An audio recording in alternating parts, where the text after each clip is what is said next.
I am back in the studio at the storage unit in order to finish doing some more market prep supplies. So I've got a time lapse that I'm going to review. Ideally, we're going to finish some magnets and then get to the glitter part of the ornament. So wish me luck that I can get them both done. I almost forgot to put on my newest addition for the storage unit is I did go on ahead and get myself an apron. Not because I'm ever worried too much about my clothes getting super messed up, but I'm doing a lot with glue. I'm about to do a lot with glitter, and glue and glitter don't make for great permanent fixtures to my wardrobe. So I thought I could get a little old school and wear an actual apron while I was here. I also tried to find one that had pockets because I am forever putting something away in pockets. So this one has some side pockets here. Look at me in my little apron. The first set of magnets that I'm going to work on finishing are some 1-inch rounds. Some of the glass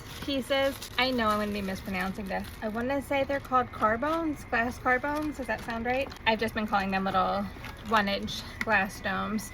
Several of them in my first set were broken or chipped or just not great quality. Not a bunch, but I lost some of them.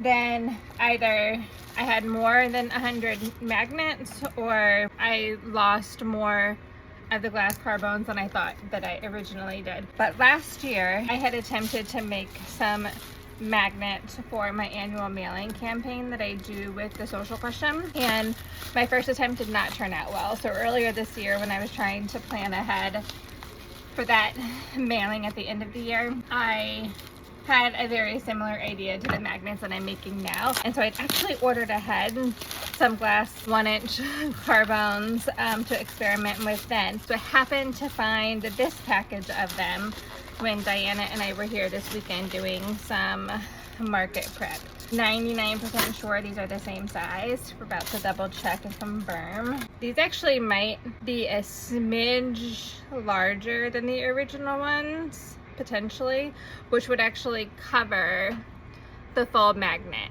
I don't know if you saw my video when I first started doing these. The magnet and the paper come out like a millimeter beyond the glass topper. This one feels like it's right along the edge of it. So these might actually work out better. Because I have so many more of these in the, I guess you would call it backup order, even though I had this order first, I don't have more magnets that are 1-inch. The magnets that I have are 0.8 inch, not 1 inch. And I just feel like it's gonna be too convoluted to try to glue my 1-inch paper rounds onto a 0.8 inch magnet and then top it with the 1-inch. I'm sure it's doable, but it just feels a little detailed obsessive than what I have time for right now. And I don't know really that I need to order more 1-inch magnets at this time. I think just get through this first set, and then if this is something that I continue to work on and do, for instance, say I want to come up with like an Etsy shop or something like that, then I can obviously buy more supplies then.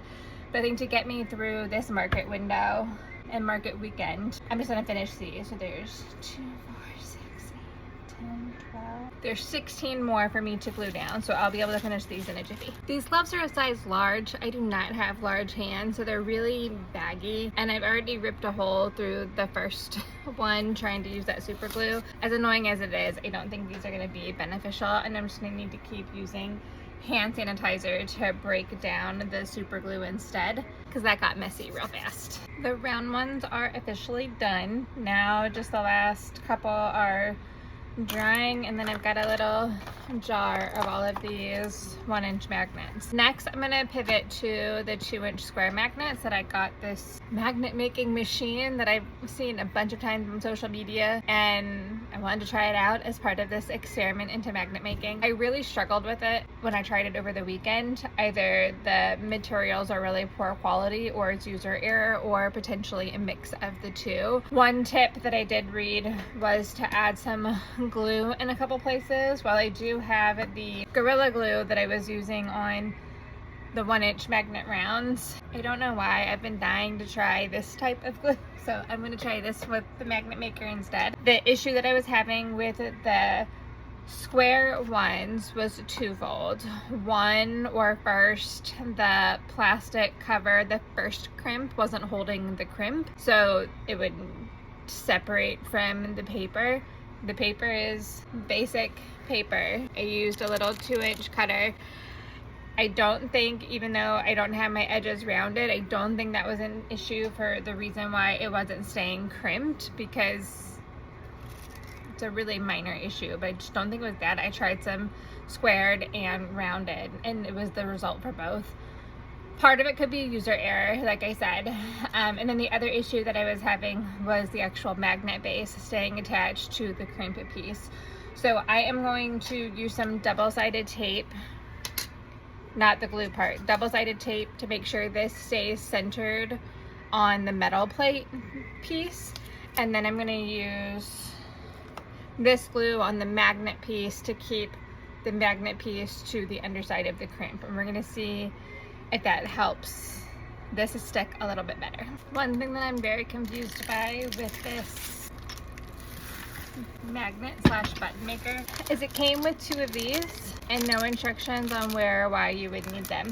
So again, that could be part of my user error if I was supposed to tighten something or loosen something upon opening, but it was nowhere in the instructions. So I've been hesitant to open these because I don't really know what I'm supposed to do or fix with them. If this works out better, I'll probably need to cut more paper. So I did bring the paper and the 2-inch passport cutter with me. That was the first one. I don't know how much better it was. They all came, or the kit came with this kind of like holographic plastic sheet. I don't know that I love the look that it gives the magnet, but it's all that I have that came with this kit. I did put a piece of double-sided tape behind the paper to keep the paper in place, so that was one change. And the second change was I added a dot of whatever this type of glue is called behind the metal crimper and the white plastic piece. The magnet itself is strong enough, I think, with its own adhesive. I don't think it needs it, but we're gonna see if this helps. I'm gonna make a few more. These first 5 are looking so much better quality than the ones I did over the weekend. So again, I just added a piece of double-sided tape underneath the paper, and then I added glue underneath the white to connect to the metal crimper. I'm also holding down the crimper a solid, I don't know, 7 to 10 seconds for the top part, and then I'm holding it down to the count of 20 for the glue to hold. So it's a little bit slower than what I was doing over the weekend, but so far the output is honestly better as well. It's time for me to pack up. I was able to get through, I had to count multiple times. I think I got 34 square magnets made. Making sure to hold it down a little bit longer, I think, helped quite a bit. I'm hoping that this doesn't glue closed on top of me. I only had one mess up, and I'm not 100% sure what happened other than I was distracted answering a call. So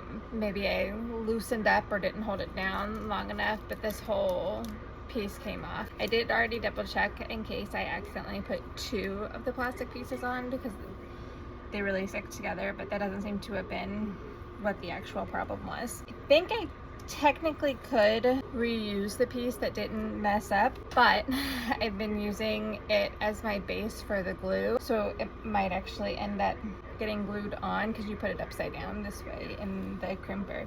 So I need to let that dry and then see if the glue pops off in order to reuse it. Based on the mess ups that I've made so far, I for sure won't have a full set of 100, but this took me about 45 minutes to an hour. I was going pretty slow. The other thing that was slowing me down was, even though these are 2-inch squares, because I'm freehand cutting them, they are off just a little bit in some situations.